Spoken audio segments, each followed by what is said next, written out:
Eh bien, bonjour à tous et bienvenue pour une nouvelle vidéo. Dans celle-ci, nous allons vous raconter l'histoire de l'une des nations les plus puissantes du XXe siècle. Alors, prenez votre ticket temporel, nous partons vers l'an 1917.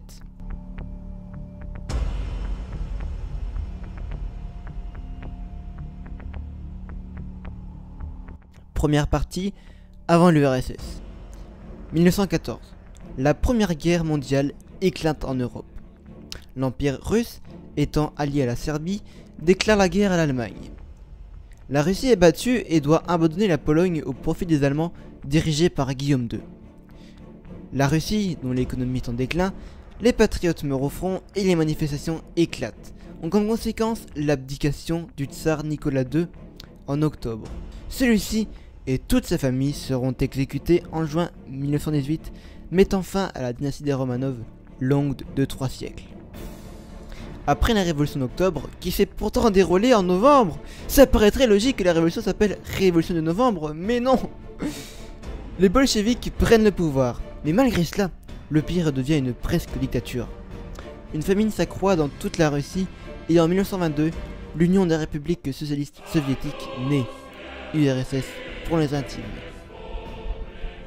Staline au pouvoir. Lénine, qui dirigeait l'URSS depuis sa création, meurt en 1924 d'une hémorragie cérébrale. Alexei Rykov le remplace en tant que commissaire du peuple. La suite, elle est connue. Staline prend le pouvoir en 1926. Son plan, monter les échelons en éliminant ses rivaux. Tandis que le peuple meurt de faim, que les minorités sont envoyées dans des camps et que la Seconde Guerre mondiale se rapproche de plus en plus, la propagande stalinienne ne cesse de croître, prouvant au monde entier les bienfaits du paradis rouge. Troisième partie, la Seconde Guerre mondiale.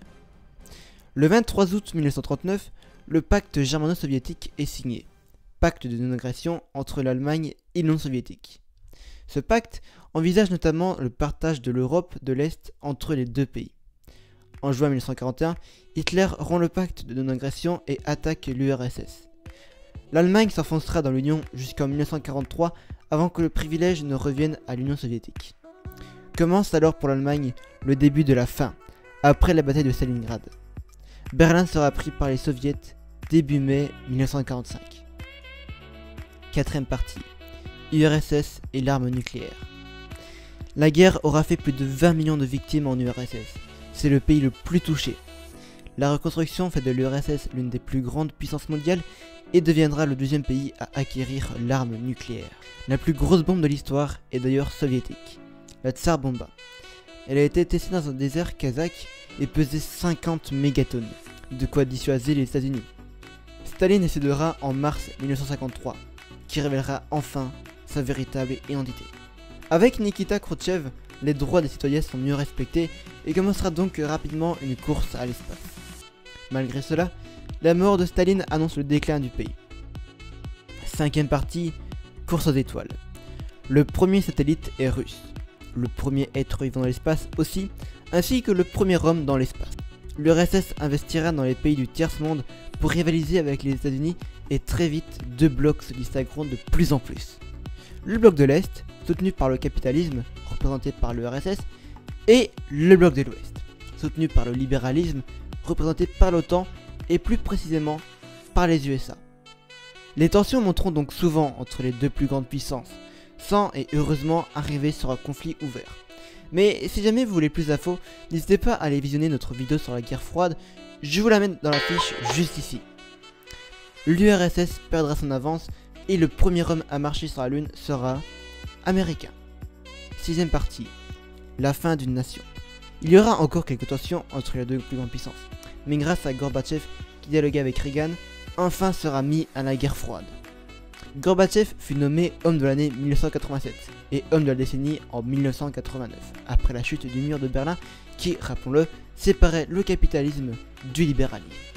En 1990, il recevra même le prix Nobel de la paix pour avoir mis fin à la guerre froide. Il imposa même un suffrage universel cette même année. Ça ne s'était plus vu depuis 1917. Alors qu'il voulait reformer l'URSS en URS, Union des républiques souveraines, un putsch explosa le 20 août 1991. L'automne 1991 une à une, les républiques de l'Union déclarèrent leur indépendance. L'URSS fut dissous à jamais en décembre 91, tournant pour toujours une page de l'histoire. Et bien voilà, j'espère que la vidéo vous aura plu. Sur ce, n'hésitez pas à vous abonner et à partager la vidéo. Et moi je vous dis à la semaine prochaine pour un autre sujet passionnant sur les curieux.